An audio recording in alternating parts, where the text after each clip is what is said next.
Here's another way to succeed by listening. Choose a really successful person and take him or her out to dinner and listen. Ask questions and listen. If a man is poor, he can really help himself by taking a rich person out to dinner and listening. Spend $50, $60, $80, or $100. Go for the full 9 courses. Start with the hors d'oeuvres. Ask questions. The salad takes 15 minutes. Keep the conversation going. The biggest steak in town takes 45 minutes. Keep it rolling. Ask more questions. Pour on the dessert. Stretch the meal about 2 hours. See, if you get someone successful to eat and talk for 2 hours, he or she may drop ideas in your lap that could change your life. Multiply your income by 2, by 3, by 5. But you're right. Poor people don't usually take rich people out to dinner. That's the problem. The man says if he's rich, let him buy his own dinner. I'm not coming up with any money. And besides, if you work where I work, by the time you struggle home, it's late. You've got to have a bite to eat, watch a little TV, and get to bed. You can't spend all that time trying to find a rich man to feed. And this man's behind on his installment payment. Behind. He's a good worker, hard worker, sincere. But remember, you can work hard and be sincere all your life and wind up broke and unhappy. You've got to be better than a good worker. You've got to be a good listener. The third way to learn from others is to observe. Watch what successful people do. Here's why. Success leaves clues. Watch how the man shakes hands. Spend the money and time and the effort. They're all investments, time, effort, and money. But the payoff is so great, it's hard to compare the cost to the reward. First is the money, and it does take some money. I have a great suggestion for the cassettes and the books and the lectures, the seminars, and the videos you need for a constant flow of ideas and inspiration. Set up an educational fund. Take a portion of your income each month and set it aside to invest in all the means of the search for knowledge. Remember, the best money spent is the money spent to cultivate the genius of your own mind and spirit. Make sure you don't spend more for accommodation than you do for education. The money, small price. The promise, unlimited potential. Next is the time. That is a valuable expenditure. I understand that. To ask people for their money, that's one thing. But to ask them for their time, that's a major request. But I don't know any shortcuts to this. It takes time, precious time. The time you spend is that much less time you have to spend. You can get more money, but you can't get more time. However, life has a unique way of rewarding high investment with high return. This major investment you're making now, listening, could be that small fine-tuning you need for major accomplishment.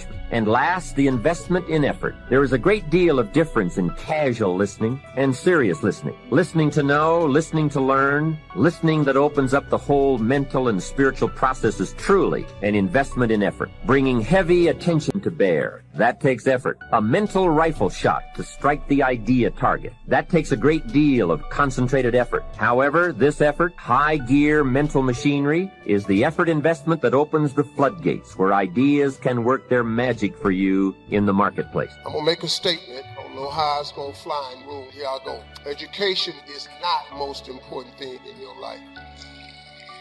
It's not. I spoke at a school one time and I said that the principal of the school came up and had me removed from the stage. I was just trying to help his students. Education is not the most important thing. Do you know how many people I know with education that ain't working? Do you know how many people I know with degrees ain't got no job? Do you know how many people I know with multiple degrees ain't making no money? The single most important thing in your life is your dream. It's your dream. It's what you dream about. It's in your Bible. It says a man without a dream or vision shall perish. It don't mention education in the Bible. The University of Jamaica is not in the Bible. Harvard is not in the Bible. The Bible says a man without a dream or vision shall perish. If you got no dream, if you got no vision, you're sunk. You're done. I'm sorry. I'm just giving you the basics of how to be successful. This is how I got here. 1968, came off school off of a summer vacation. I'm 10 years old. The assignment the teacher had was everybody in the school class, write your name on a piece of paper and what you want to be when you grow up. I wrote on my paper, I want to be on TV. That's what I wrote. That lady said, turn in your paper. She went around the room, called everybody's name up. You had to stand while she read your paper. She read off everybody's name. She saved me for last. She said, little Stevie, come to the front. I'm thinking, okay, this is it. I ain't never had a gold star in school in my life. I've never been recognized for academic achievements in my life. I've never got an award of any kind in my life. Here I come. come little Stevie coming to the front. But I was poor. I had to wear my brother's clothes because I didn't have a comfortable beginning. I wasn't weaned.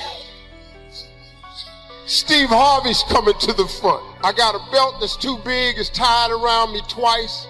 I'm skinny and I'm heading to the front. I walk like, they used to call me Tater Chip in school because I was shaped like a potato chip. And I walked up there and I'm standing in front of class. Now I told you a minute ago I had a severe stuttering problem.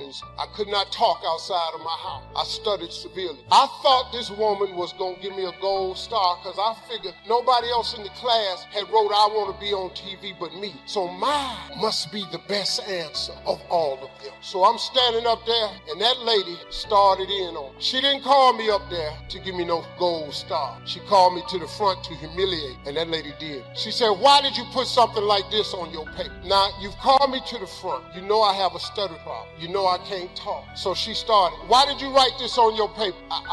Who in your family ever been on TV? Who in this school ever been on TV? Who in this neighborhood has ever been on television? She said, why would you write something like that on your paper? And look at you standing there, you can't even talk. I was crushed. Why would you write that on your paper? You can't even talk. This is a teacher. You're supposed to be shaping and molding my mind. We pay you to educate. Why would you write something like that on your paper? You'll never be on TV. Every Christmas, I send her a flat screen TV. Jesus in my text tonight is teaching us the kingdom of heaven is lacking. The kingdom of heaven is lack. It's not this, but it's like this. He's using something that you can understand to explain something that is beyond human reasoning. The kingdom of heaven is likened unto a master, he says, who called his servants and gave them. Now, I want you to catch this. You have the master and the servant. And if you read that with your Australian mind or your American mind or wherever you came from, if you read it through the lens of that mind in the society in which you have been raised, in which you have been developed, or in which you have been extrapolated, you will miss the power of these words because you've got the master, and one translation says the master and the slave. And the master and the slave are worlds apart. Trust me, those are not the same things at all. Jesus existed in an environment where most of the societies in which he lived during his era were in a caste system. It was not a democracy. A caste system suggests whatever status of life you are born in, you belong there.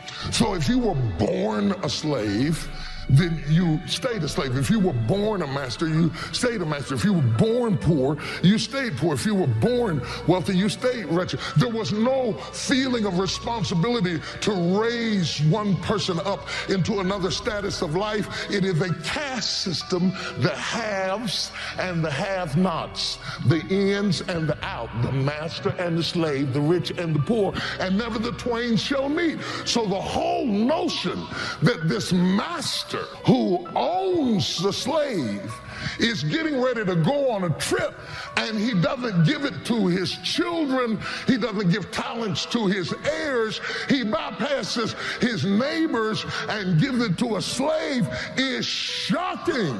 You don't give your master stuff to a slave. That's crazy. That's awesome. That's mind-boggling. The slave has been gifted with master stuff. He didn't earn it.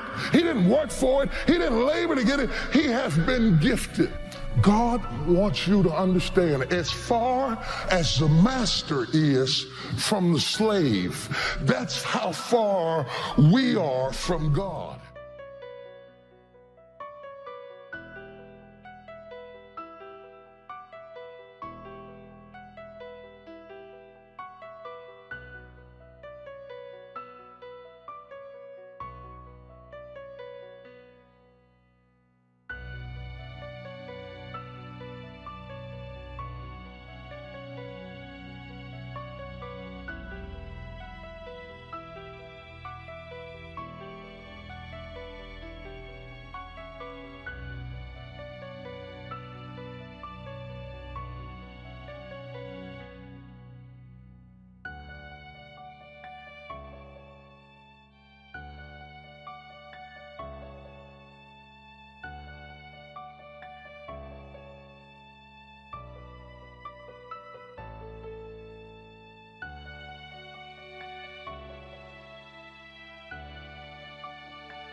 I am powerful. I am strong. I am successful. I am an achiever. I am abundant. I am rich. I am determined. Into your message, it's all hard. It's hard to hold on. It's hard to let go. But there's a reward on the other end of many of these hardships. You better choose reward or regret. There is always reward and regret attached to every decision that you make. You've got to die as you are now. You've got to be willing to give up who you are now for what you can become. I will try 100 times to get up, and if I fail 100 times. If I fail and I give up, do you think that I'm ever going to get up? No. But if I fail, I try again and again and again. For as long as I try, there's always that chance of getting up, and it's not the end until you've given up. You have to start living your life in expectation. You've got to start expecting great things to happen for you. In order for it to happen, if you live your life in expectations, that's what happens to you. If you live your life in despair, that's what happens to you. Disengage your sense of self, your sense of self-worth from achievement. Once you are wholly focused on sincere pursuit, everything changes. I am focused. I am disciplined. I am health. I am wealth. I am. I am. I am beautiful. I am wise. I am capable of anything. I'm someone who makes things happen. I am a powerful creator. I am filled with faith. I am blessed. I am grateful. I am a miracle. I am connected. I am God. I am more than my body. I am a powerful spirit. I am ready. I am focused. I'm a fighter. I'm more than enough. I'm a winner. I'm a champion. You can't just speak the words. You must feel them. Hope. Hold on. Pain ends. Pain does have an expiration date. And when that pain ends, another one will surface, but you will be strong enough because you endured the current pain well. Everybody wants resurrection, but nobody wants the pain of dying to themselves. There's a pain that hurts you, and there's a pain that changes you. So today, all I want you to do is make a decision to choose your heart.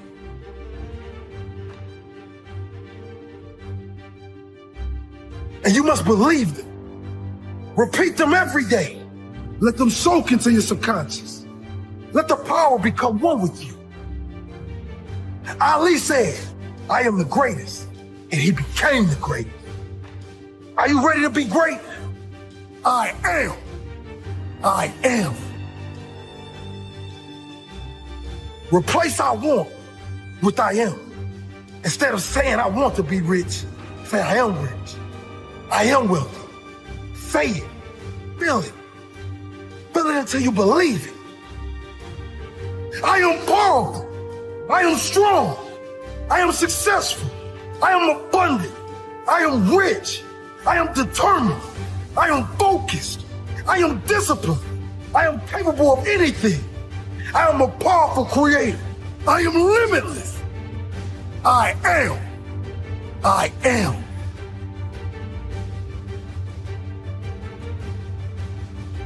The path. The warpath. Path of war. Moving toward a battle. Fighting towards war.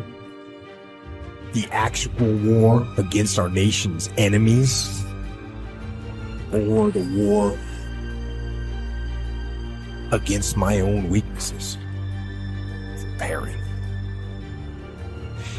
and sharpening my sword and honing my skills and maintaining the unmitigated daily discipline in all things. Where does it lead? It can lead to war. I'll never be rich what you want the moment. You change the frequency that your tower emits, different things come back to you. If you change your attitude, you change your altitude. Most of us go through life pretending. Pretending that we're satisfied where we are, pretending that everything is okay, pretending that we don't have any special goals or ambitions or desires. When really deep down inside we do really want more, because you have to judge a tree by the fruit it bears, not the fruit that it talks about. See, a lot of people pretend that they want more out of life, but all you have to do is watch their actions. In fact, I am waiting. And I am ready.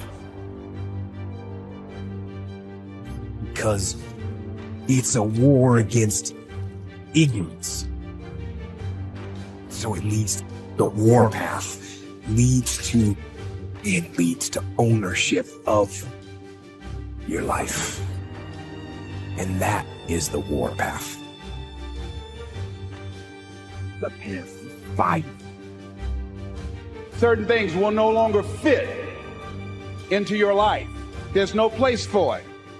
In order to do something you've never done, you've got to be someone you've never been. So you've got to spend serious time reading, writing your goals down, reading scripture, anchoring yourself spiritually to handle the storms of life, because they're going to come.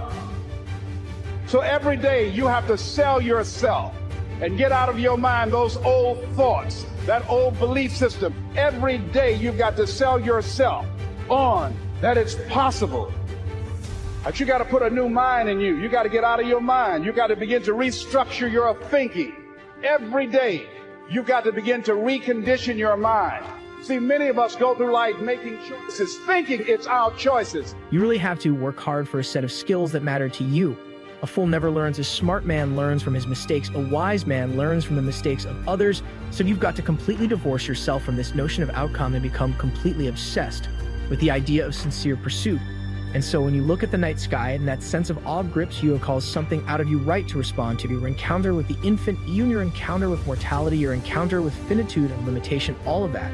In relationship to the internet, that sense of awe is also the calling forth of something out of you that can respond to the challenge of that infinite well. That's the microcosm within. No, it's a reflection of the structure of the cosmos itself. That's the divine ideal. And it's not. See, let me share something with you. The easiest thing I've ever done was to earn $1 million.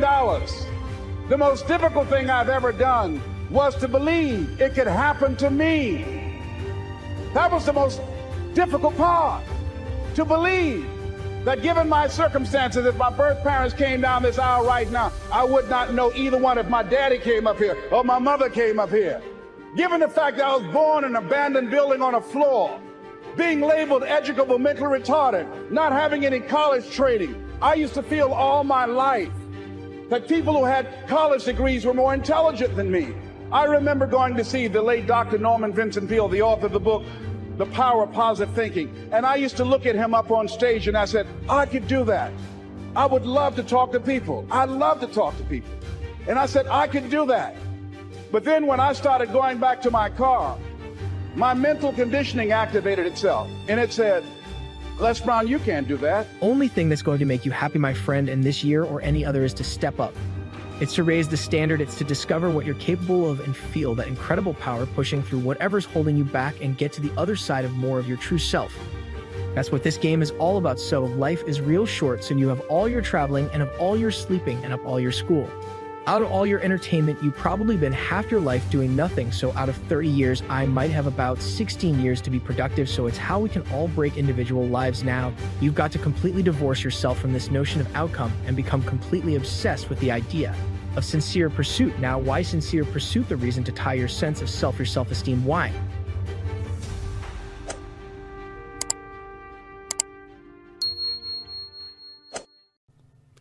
Perhaps you think that it's something ridiculous, or that it simply doesn't work, or doesn't contribute anything in your life. But believe me, being positive always brings multiple relevant changes in your life. How many times has it happened to you that after having bad luck, sometimes it gets worse? That happens in cases where you have misfortunes that you cannot change, or more often, because your negative acts make the situation worse. When you are predisposed to have a bad attitude towards life, you may be more likely to do better. When you are already predisposed to disliking a person, or for a job interview to go wrong, what will happen is that you put everything on your side to make it go badly for you. When you discover that the power of words is totally important in your life, you will understand that this is the key for you to start doing well. Being positive will help you in your life. And it's not something superstitious or mystical. It's real life. When you say, "I want good things to happen to me," you are sending the correct information to your brain so that it does its best. Change starts from within, from how you look at life and how that affects your habits. A positive thought can always help you, even in the worst of your moments, no matter what happens to you, because positivity is strength, and that is what you need, for the reason that negativity is weakness and brings large amounts of anxiety, and believe me, that will not help you at all. Language and words when defining something or having a conversation is totally essential. The rich and people of power know this very well. That is why when it comes to communicating, they do not leave the words they choose ambiguous, since what you transmit is part of who you are. If you say that you are ugly as a joke, people will see what you say about you. If you say that you are very irresponsible, you will end up believing it, and so on, with countless examples. So you must be careful when choosing negative words towards yourself. But it also works in exactly the same way on the other side. The key to success is to see good in everything. Despite not having a good time, choose to see the positive side of things. Did a tragedy happen to you? You could use it as one more test of life, something you could take advantage of to learn that you don't have to repeat that. Have you ended a painful relationship? Perhaps there's something better for you, someone who values you more or understands you better. Have you been fired from your job? Maybe you weren't even happy there, and it's time to finally look for your dream job. Clearly, I'm not telling you to smile 24 hours a day and sing in the morning, but trying to be more positive, more predisposed to the best things can be a great advance. Because, if you didn't know, Rome wasn't built in a day. So, to improve your life and be happy, you don't need changes at the beginning that revolutionize your life and your environment. Sometimes, with small changes, small modifications in your habits, they create the person you dream of being. And that may not be as far in the future as you think. Despite what everyone thinks, negative moments don't last as long as they seem. Sometimes it's the people who increase the pain, when they can't turn around and think positively. If you want big changes, start small. You have a whole life ahead of you and a great path. It is too early for you to give up. There is nothing as powerful as a changed mind.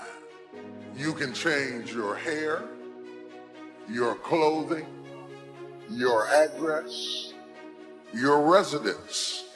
But if you don't change your mind, the same experience will perpetuate itself over and over again, because everything outwardly changed, but nothing inwardly changed.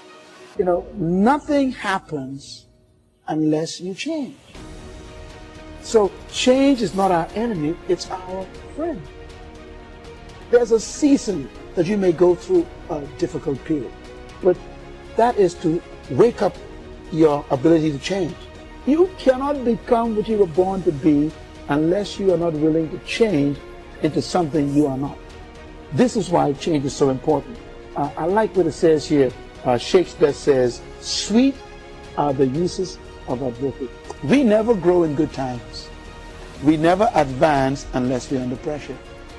Change comes to improve and to advance your life, not to destroy you. I think that we often forget this. And we're gonna face hardships. We can't avoid pain. We can't avoid trouble. All we can do is prepare our mindset so that we don't get overwhelmed by our circumstances. A lot of people, when they have a negative circumstance take place in their life, they react negatively to it. And that seems almost natural. In fact, that is natural. Something negative happens to me, my reaction back to it is negative. This is why you have to change your mindset. I've seen people who had the education to go up, they had the gifting to go up, they had the talent to go up, didn't have the right attitude. And eventually, if that attitude, if that heart, if that invisible part isn't right, you can have all the talent in the world, but you will always end up getting spoiled by your own attitude. Yes, you'll get the opportunity. Yes, you'll get the job. Yes, you'll get the deal, but you won't be able to keep it because your attitude will corrupt every opportunity that life offers you. Never saw it coming. Life isn't what happens to you when you're looking. What happens to you when you're looking is called a plan. Life is what happens to you when you're not looking, when your guard is down, when your back is turned. It's going to work on a Friday morning feeling good and having your boss call you in. And you know she has a look on her face and you know that look isn't good. You know the economy isn't so hard and we've got to let you go. And all you can think about are those 3 kids you have at home. You know, life is coming home from work and finding that note on the kitchen table saying, hey, I can't do this anymore. I'm sorry, I love you, but I've got to go. And you're frustrated and you're betrayed and you're furious and you're angry, but all you want to do is hold them again. All you want to do is hear those words whispered in your ear, I love you again. No, that's life. How do you handle that? How do you deal with that, those sort of situations? You see, it's been said 100 times and I'll say it again. You've got to go through it. That's all it is. You've got to go through it. And going through it is not a function of just being courageous. It's not a function of just saying, well, I'm going to close my eyes and see what happens next. It's not that. It's really a function of 3 things. It's a beginning, it's a middle, and an end. And before you go through it, there's a choice. You make a choice to say, well, I'm either going to stay here or I'm going to be over there someday, somehow. It's a choice. So going through it and thinking about these 3 steps, beginning, middle, and end, you know, you can really save yourself a lot of trouble. And you can discover something more about yourself. It's called life and it's not personal. Stuff's going to happen. And if you make it to the 40-yard line, if you can make it to age 40, between 40 and 60, it begins to intensify. All kind of things happen. Between 40 and 60, my mother was diagnosed with breast cancer and finally died. Between 40 and 60, I was diagnosed with prostate cancer. Between 40 and 60, I went through a divorce from someone that I loved very much. Between 40 and 60, had a nationally syndicated talk show, highest rated, fastest canceled talk show in the history of television. Between 40 and 60, oh, life put a whooping on me. It ain't personal. It's called life. You know, I was homeless, man. I mean, you know, you're in a position where you're going, I got nowhere to go except up. I might as well keep hustling. I was in comedy. I just wasn't making nothing. All the money I was making, I was sending back home to my wife and kids. That didn't last long. She got tired of that real fast. But I couldn't go back to Cleveland because I wouldn't have enough money to drive back down south to perform. One time I drove to the house in Cleveland. I finally got enough money. I drove to the house in Cleveland. Everybody was gone. I didn't see my kids for almost 2 years. They just left, boarded up the house. So next thing you know, I'm in the car. I lived there, but it taught me determination, man. I'm a really, really determined person. It also taught me that no matter what happens to you, it ain't over.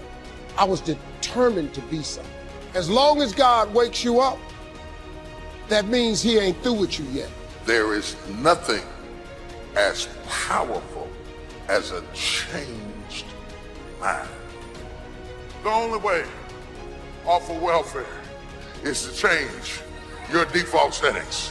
The only way to get a good education is to change your default settings. As long as you're programmed with what you can't do and what you can't be and what you can't have, you will never get up. But I dare you to go into your phone booth like Clark Kent and spin around and come out Superman and say, wait a minute, I'm better than this. I'm getting ready to change my default setting. I will not let you abuse me. I will not stay. There is nothing as powerful as a changed mind. So, the first thing you have to think about when you're going through something is very simple. It's, I'm not where I want to be, but I know I can get there. I have faith that I'm going to get where I want to be. So yeah, go through the grieving process. Grieve. Accept that. Say yes to that. You know, one day you look up and, you know, you're still in pain, you're still hurting, but you realize that, hey, it's not as bad as it was. It doesn't hurt as much as it did.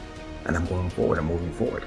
And at some point you emerge, you get to the other side, and you know that, hey, I haven't forgotten, but the pain doesn't hold you captive anymore. You're not crippled by the emotion, by the experience. You're not living out of the past, out of your experiences of pain and defeat or betrayal. You're not living out of all that stuff. You're living in a new perspective. It's not what happens that determines the major part of your future. Not what happens. What happens to us all. The key is what you do about it. You will start that process of change.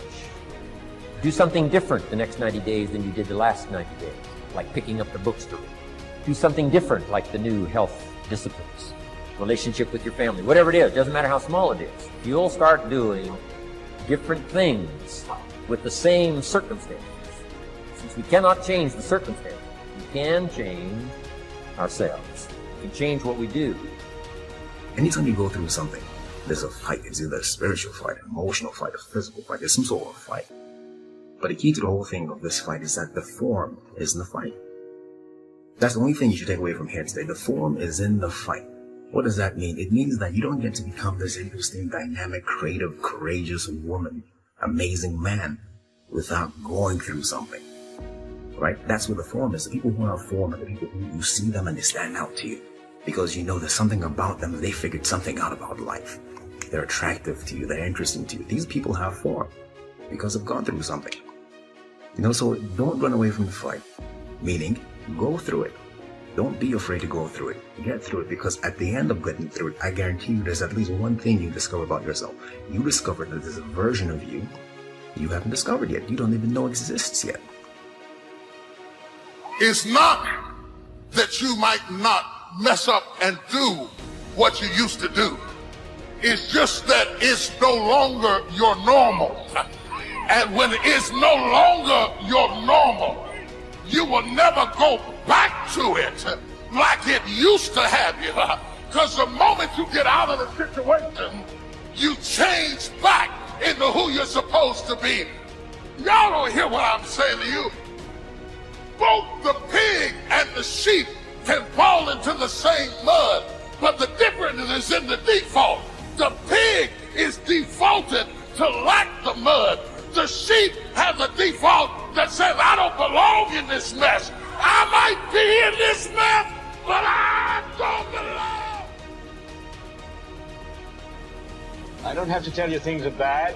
Everybody knows things are bad. It's a depression. Everybody's out of work or scared of losing their job. The dollar buys a nickel's worth. We know the air is unfit to breathe. Our food is unfit to eat. We sit watching our TVs while some local newscaster tells us that today we had 15 homicides and 63 violent crimes, as if that's the way it's supposed to be. We know things are bad, worse than bad. I don't want you to protest. I don't want you to riot. I don't want you to write to your congressman because I wouldn't know what to tell you to write. I don't know what to do about the depression and the inflations and the crying in the street. All I know is that first, you've got to say, I'm a human being. God damn it. My life has value. Most people live the way they think other people think they should live. At the very best, that's got to be a bad trip. This is your life. Make it a phenomenal experience. Greatness is not this wonderful, esoteric, elusive, God-like feature that only the special among us will ever taste. You know, it's something that truly exists in all of us. You and I have an image of ourselves. It's how we see ourselves. I know there's a reflection come back from the mirror. I can see me. That's a reflection of my physical being. But that's not how I see me. I see me in my mind. And it's based on information that I have on me. Some people have a lot of false information, so they've got a very false self-image. Anything that you're going to do is dependent on how you see you. If you can teach people to stand up in the face of the things they're afraid of, they get stronger. And you don't know what the upper limits to that are, because you might ask yourself, like, if for 10 years, if you didn't avoid doing what you knew you needed to do, what would you be like? There's no reason to have a plan B because it distracts from plan A. He who says he can and he who says he can't are both usually right. What would happen if, for some reason, we ignore somebody unlocked 100% of the cerebral capacity? 100%? Yes. I have no idea. The first step before anybody else in the world believes it is you have to believe it. It's very simple. This is what I believe, and I'm willing to die for it. Period.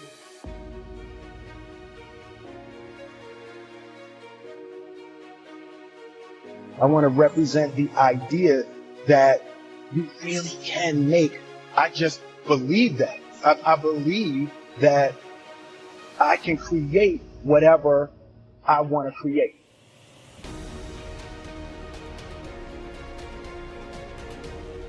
Make a choice. Like, just decide what it's going to be, who you're going to be, how you're going to do it. Just decide.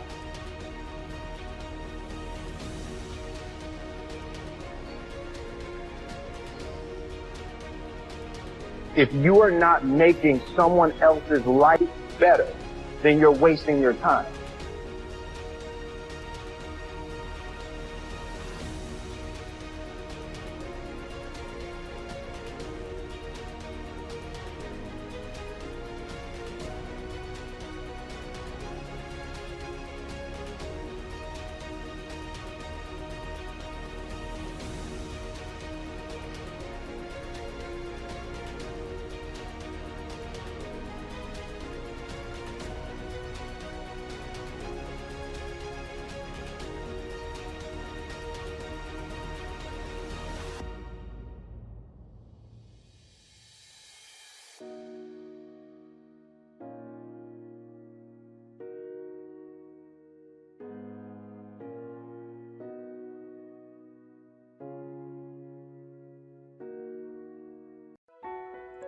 And what I know is that when you are excellent, you become unforgettable.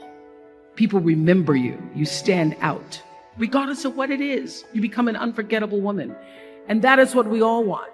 We want to be unforgettable and not forgettable. So doing the right thing, even when nobody knows you're doing the right thing, will always bring the right thing to you. I promise you that. Why? Because the third law of motion is always at work. For every action, there's an equal and opposite reaction. That is so true in all of our lives. You just have to do the right thing, and the right thing will follow you even when people don't support it. I remember many times on my show. There are many shows y'all never saw.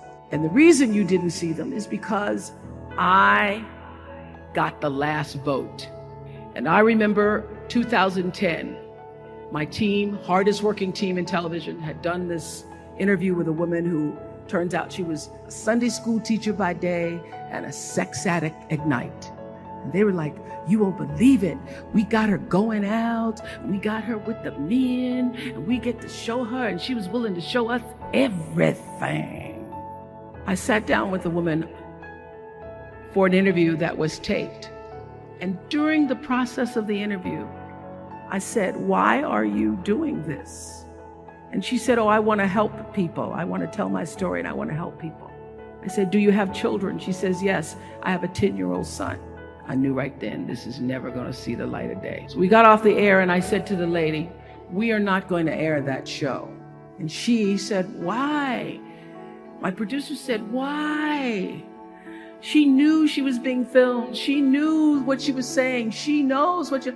I said, because her son will never get over it. Her son will never get over it. And it's not worth a rating point to me, not worth a rating point to me, to know that there's a 10-year-old boy who's destroyed because his mother went on the Oprah Winfrey Show and told all her business. You do the right thing even when other people think it may not be. And oftentimes, when you make a decision to do the right thing, immediately you're faced with doubt. Is that the right thing? Is that the right decision? I don't know. Is that the right thing? You always know it's the right thing, when in the end, there is peace. See, I'm a seed. I really am. But a seed has to be planted. A seed got to have dirt put on top of it. If you take a seed and throw it on the concrete and walk off, the sun just burn it up. But guess what? Logically, in my mind, it doesn't make sense that to grow something, you should dig a hole, put it down in there, and cover it with dirt. Logically, that don't make no sense to me. But see, dirt is necessary for growth and development. Dirt builds character. Dirt gives you the push-through factor. Dirt makes you come with it when you don't feel like coming with it no more. And you get dirt in a lot of different ways.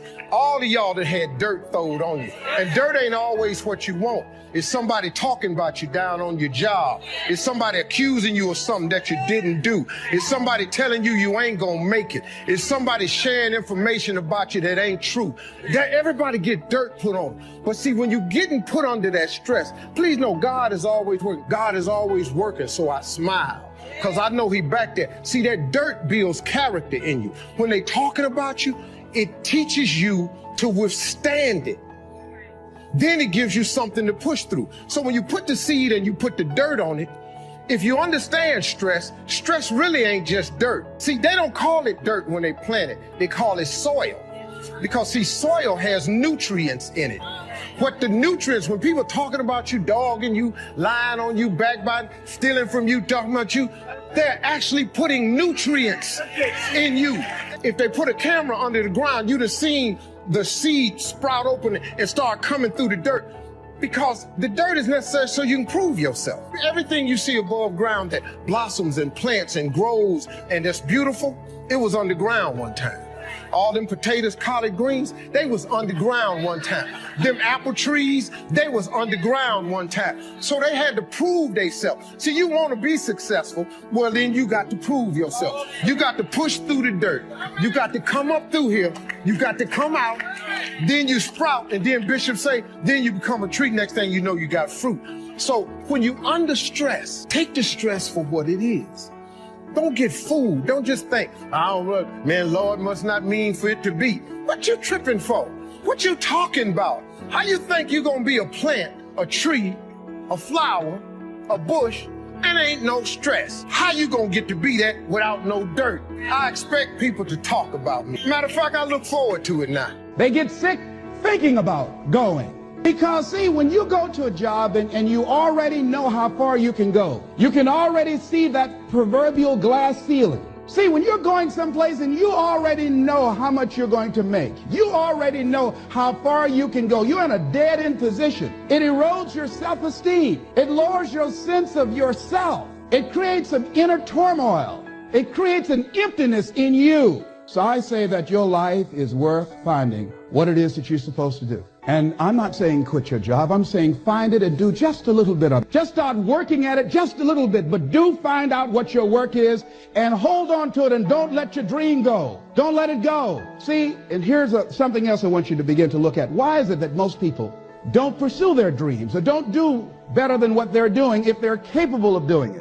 I think that many of us don't go the next step because we don't know what to do yet. And I say that the reason that we don't even explore the possibility of what to do is because subconsciously we don't believe that it can happen for us, and we don't believe that we deserve it. So here's what I'm suggesting. How much time do you spend working on you? How much time do you spend every day working on your dream? In the last 90 days, how many books have you read? In the last year, what new skill or knowledge have you acquired? What kind of investment have you made in you? So I'm saying that as you begin to look at where you want to go, if you want to make it today, and things are changing so fast you have to literally run to stand still, I'm saying that you've got to make some conscious effort to begin to work to develop you. Here's something else. Most people are not living their dreams because of fear, ladies and gentlemen. Fear, limited vision, and lack of self-esteem is what keep most people doing things they don't want to do. The same reason that people stay in relationships where they're abused or they're unhappy or it's unfulfilling. They can't see themselves beyond that relationship. They can't see themselves enjoying life without that person. They think that this is all that they can do. The same reason that people get stuck at a certain level in life. They can't see things being better for them. And they think that this is it and this is all they deserve. This is all they've ever seen. It's been passed on to them. And they think that this is it for them.